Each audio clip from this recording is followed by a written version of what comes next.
Bonjour à toutes et à tous, c'est Vieux Chat. Aujourd'hui, je vais vous présenter Rouge Karma, écrit par Jean-Christophe Granger. Il s'agit d'un roman policier historique se déroulant en mai 68 en France. Hervé est un jeune homme suivant des études d'histoire au moment où se déclenchent les manifestations de mai 68. Cécile, Suzanne et Nicole sont elles aussi étudiantes, trois amies qui passent beaucoup de temps ensemble. Mais voilà que deux d'entre elles sont retrouvées assassinées dans des circonstances dégradantes. Hervé découvre le cadavre de l'une d'elles et décide de faire appel à son demi-frère Jean-Louis. Celui-ci est policier. Bien qu'il ait de quoi s'occuper pendant les événements de mai 68, il décide d'aider son demi-frère et de se consacrer à l'élucidation des deux meurtres. Nicole, elle aussi, veut aider et attraper celui qui a fait cela à ses amis.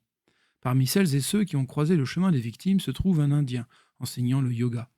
Aussi absurde que cela puisse paraître, les meurtres ont l'air liés par la mystique hindoue. Il devient de plus en plus urgent de trouver l'assassin, car selon toute vraisemblance, Nicole et Hervé sont les prochaines cibles du tueur. Que ce soit à Paris ou Calcutta, le tueur ne semble jamais loin d'eux. Réussiront-ils à survivre au périple qui les attend? Le style de l'auteur est toujours aussi fluide et agréable à lire. Il sait manier les divers registres de langue afin de donner vie aux personnages et d'affiner la plupart des descriptions. Les chapitres sont courts et se lisent très facilement. Cela ne les empêche pas de fourmiller de détails de l'époque et de préciser les relations entre les personnages.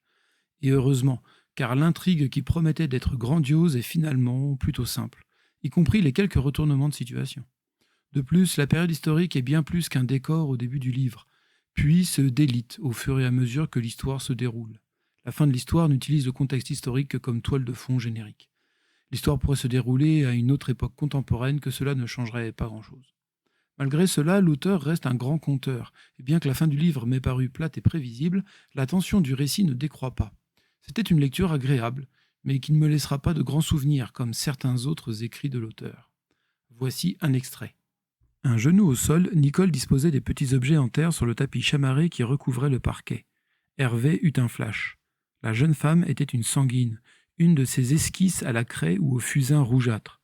Analogie parfaite, avec sa peau de papier vélin, ses longs cheveux ocre. C'est super intéressant. De quoi ça parle? Nicole lui semblait de plus en plus étrange.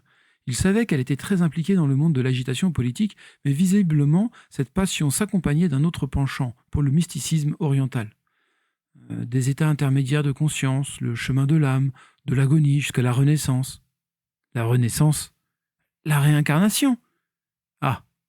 Elle leva les yeux, paraissant déçue face à son manque d'enthousiasme. Laisse tomber, fit-elle résignée. Il se souvenait que le pigment utilisé pour les sanguines contenait de l'oxyde de fer, comme le sang.